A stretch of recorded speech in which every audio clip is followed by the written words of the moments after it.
শাশ্বত ভারত কথার মধ্য দিয়ে চালিত সকলকে স্বাগত। আমি শ্রীরামকৃষ্ণ সারদাশ্রম কাষ্টসাংলা দক্ষিণ পাড়া খোসালপুর পেরো আমতা থেকে পরিবাজক স্বামী সত্য স্বরূপানন্দ বলছি। মনের কথা একটি গান গাইছি, স্বামী চন্ডিকানন্দের লেখা। এর আগে একটি গান গেয়েছি, চন্ডিকানন্দেরই গান, এই আসিল রে কামার পুকুরে। এবারে মা সারদা দেবীর গান গাইছি, চন্ডিকানন্দেরই গান গাইছি।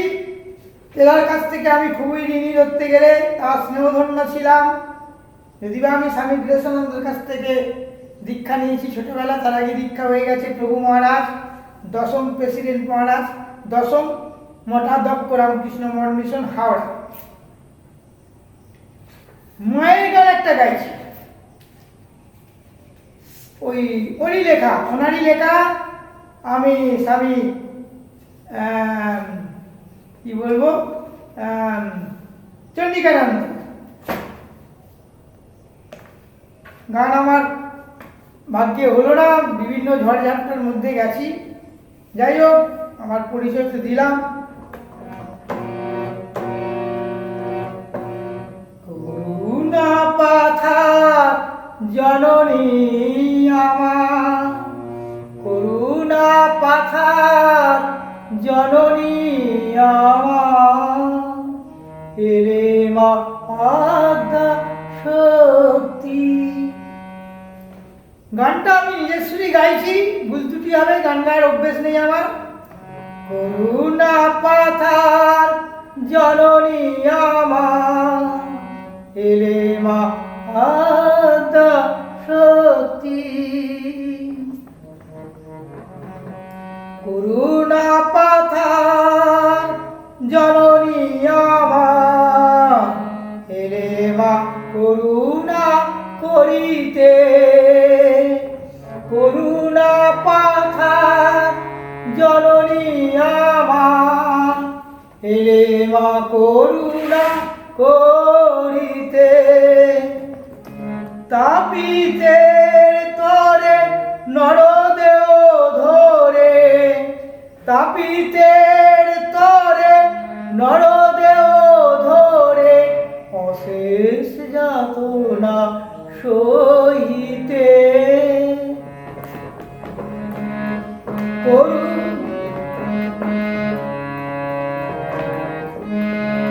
করুণা পাথার জননী আমার, এলে মা করুণা করিতে।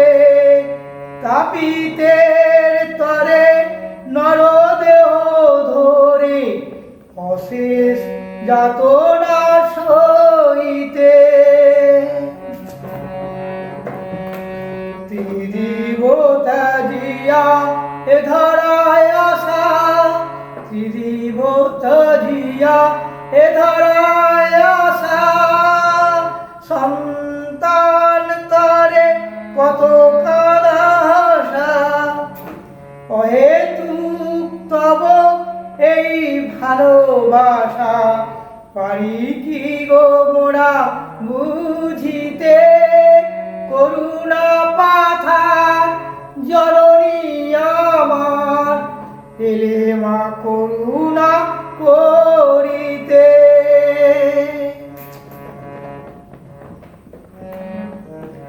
শত জনমে যত পাপ হয়, শত জনমে যত পাপ হয়, দিয়েছি ঢালিয়া ও রাঙা পায়। শত জনমে যত পাপ হয়, দিয়াছি ঢালিয়া ওই রাঙা পায়।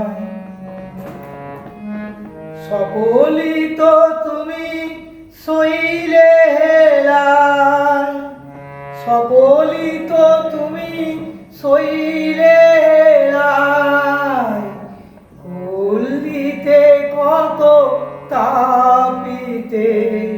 করুণা পাথার জননী আমার, এলে মা করুণা করিতে। ভক্তি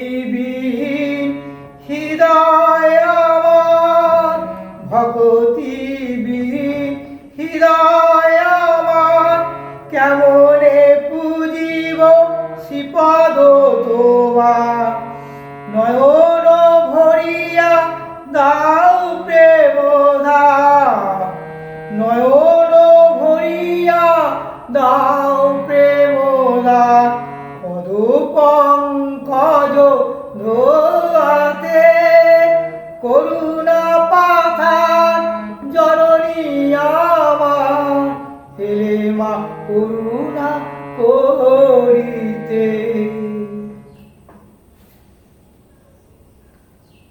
আগেও বলেছি বেলুড় রামকৃষ্ণ মঠ মিশন হাওড়াতে স্বামী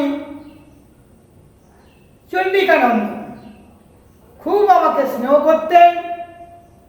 একটি পাঞ্চজন্য বলে একটি বই লিখেছেন, তিনি আমাকে স্নেহ উপহার দিয়েছেন। সেদিন ছিল বিবেক সপ্তমী।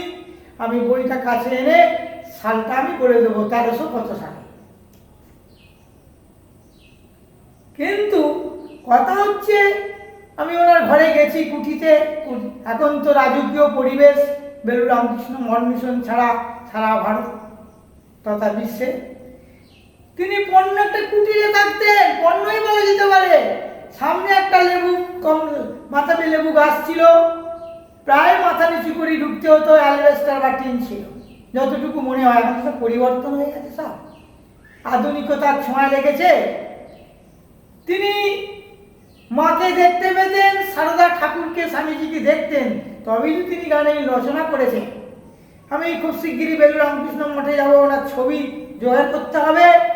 আমি আমার এখানে রাখবো চন্ডিকানন্দ, নাহলে তো আমাকে একটু ঝগড়া না কি প্রতিবাদ করতে হবে। ছবি অতি অবশ্যই দরকার। চন্ডিকানন্দ বহু গান আমরা গান গাই, ওনার স্বরচিত লেখা। আজ এই পর্যন্ত। এরপরে আমি স্বামীজির গান গাইব, ওনারই লেখা স্বরচিত।